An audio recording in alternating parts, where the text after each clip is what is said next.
Moving on, India narrates yet another story of peace and harmony cultivated in society for ages in the view of the G20 summit under India's presidency. Bidri craftsmen expressed their joy upon getting their traditional artifacts recognized through various exhibitions. The event also called attention to the brotherhood fostered among the Hindu and Muslim artisans for centuries in Karnataka's Bidar. Have a glance. India, often known for its rich cultural heritage, is also ingrained with age-old treasuries of magnificent handicraft products that have passed on for generations and have now become a matter of national pride. The Bidri Craft of Karnataka is one of the art forms that has gained global recognition for its exceptional craftsmanship involved in transforming zinc and copper alloy into a piece of wonder. Bidri ware, also called Bidri Craft, requires high-level skill and craftsmanship involving the hammering of silver intricately onto handmade designs engraved on a mold of zinc-copper alloy. The 5-century-old traditional handicraft dates back to the 14th century Common Era and developed over time during the rule of Bahabani Sultan. The eccentric craftsmanship is influenced by Persian art and was brought to India by Sufi saint Khwaja Moinuddin Hasan Chishti in the form of utensils. The Bidri artisans, despite reaching the global market, never gained much popularity. However, the recently held G20 summit in India's New Delhi provided them with a platform through exhibitions to showcase their creativity to the world.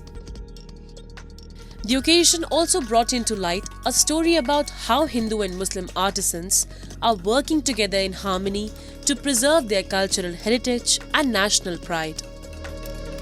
मैं ये 15 साल से काम कर रहा हूँ Bidri work और दिल्ली में G20 समिट फंक्शन हो रहा है। उधर अपना बिदरी का आइटम दे रहे हैं वो सभी बाहर के प्रधानमंत्रियों को।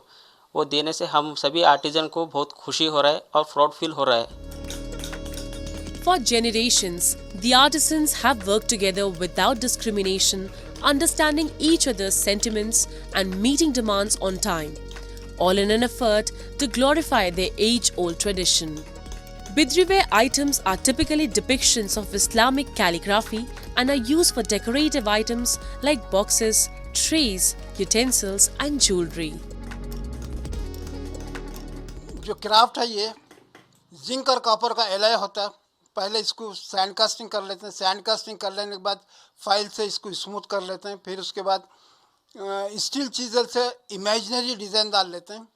इमेजिनरी डिज़ाइन डालने के बाद फिर हैमर और चीज़ल से इसकी खुदाई करते हैं।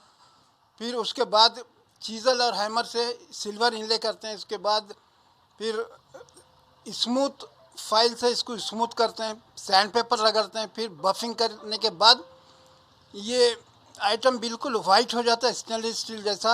जिंक भी वाइट होता है, सिल्वर भी वाइट होता है। बीदर के किले में ख़ास किस्म की मिट्टी मिलती है जिसमें नेचुरल केमिकल्स होता है।